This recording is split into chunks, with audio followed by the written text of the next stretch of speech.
The government of Timor Leste, in collaboration with the OceanX, held the Timor Leste OceanX Symposium, Science for a Better Future, today at the Dili Convention Center. The symposium was officially opened by the Prime Minister of Timor Leste, Kairala Xanana Guzmão. The symposium presents the result of OceanX scientific mission in Timor-Leste in 2025, including the data and seabed, biodiversity, and marine ecosystems. The event brings together scientists, researchers, government representatives, and partners to discuss how this knowledge can contribute to the marine conservation and the development of the blue economy.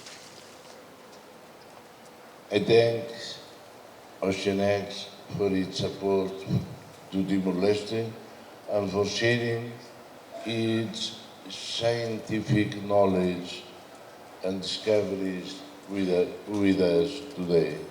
I hope that this symposium will inspire other scientists and scientific organizations, as well as universities, civil society, the private sector, and our communities to work together with determination and vision that you will feed us. I hope that today's discussion will translate into tangible results for our people, for our sea, and for a blue future for all. When the government of Timor-Leste and OceanX began planning the 2025 mission, the conversation was guided by questions from Timorese partners. What information was missing? Which part of the country's marine environment needed closer study? How could the research support national priorities in the ocean and the blue economy? From the onset, the mission was developed as a joint partnership. Timorese scientists and officials contributed their knowledge of the country's waters. Government representatives helped connect the scientific work to national priorities. OceanX provided the research platform and operational capabilities, with our international scientific partners contributing specialized expertise. The mission also relied on many people whose contributions were less visible.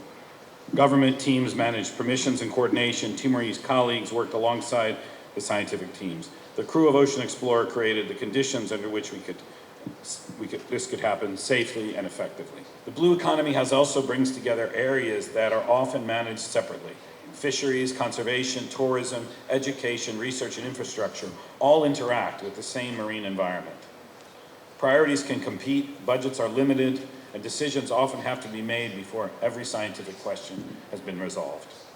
The discussions today should help the government and its partners determine where the mission findings can contribute, where additional evidence is needed, and how future scientific work can be planned around those needs.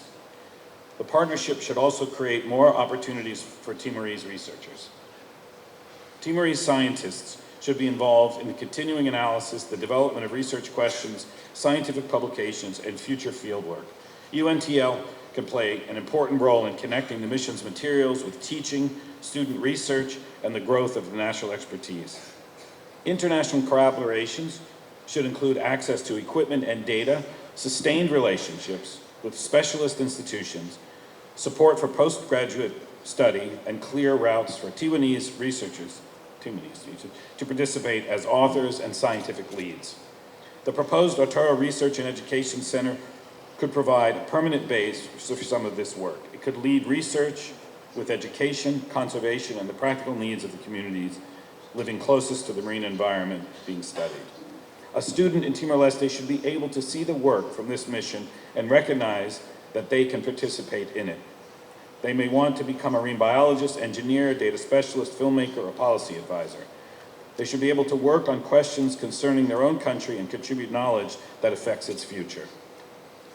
By the end of this symposium, I would like us to have a shared understanding of Timor-Leste's priority questions, the mission outputs that may help address them, the outstanding work required, and the people responsible for taking each item forward. We should also agree on how the government, OceanX, UNTL, and the wider scientific team will continue communicating after today. That should include clear points of contact, a schedule of updates, and ways to raise new questions as the findings emerge. In the coming years, I regard success as seeing a Timorese researcher use the mission material to lead a new study, a government team draw on the evidence in a management plan, students work with the data through UNTL and through the Arturo Research and Education Center, and a future marine survey begin with questions developed and led by Timor Leste. We have given this expression in the government's policy and action plan for the promotion of a resilient and sustainable economy of the sea in Timor-Leste. In short, our blue economy policy. And to realize this vision, Timor-Leste needs in-depth knowledge of its seas and marine biodiversity to identify better ways to protect and conserve it.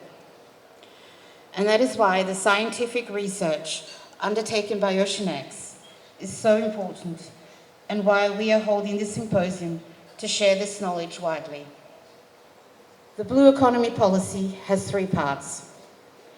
Part 1 provides an introduction and overview. Part 2 sets out the strategic framework of the policy and strategic objectives of Timor-Leste's blue economy. And Part 3 consists of the action plan. The implementation strategy comprises 4 main axes, and each axis is made up of a series of pillars covering the main areas of the policy. Axis 1, research, education, and communication, knowing the sea. Axis 2, marine preservation and conservation, respecting the sea. Axis 3, sustainable use of the sea, living with the sea. And Axis 4, supporting the implementation of the blue economy, cross-cutting measures for policy implementation. Each axis contains pillars which set out the subject areas which will be covered. The axis that brings us together here today at this symposium is Axis 1, research, education, and communication, which provides the knowledge and awareness necessary for the success of all the other axes. Today's symposium reminds us that marine environment is not only an economic resource.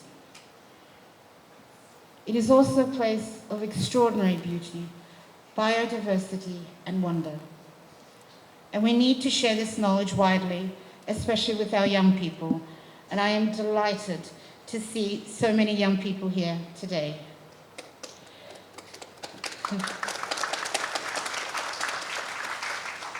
It's important that you understand what we are protecting and why conservation is so important. Protecting our ocean must be a shared national effort. Government cannot do it alone.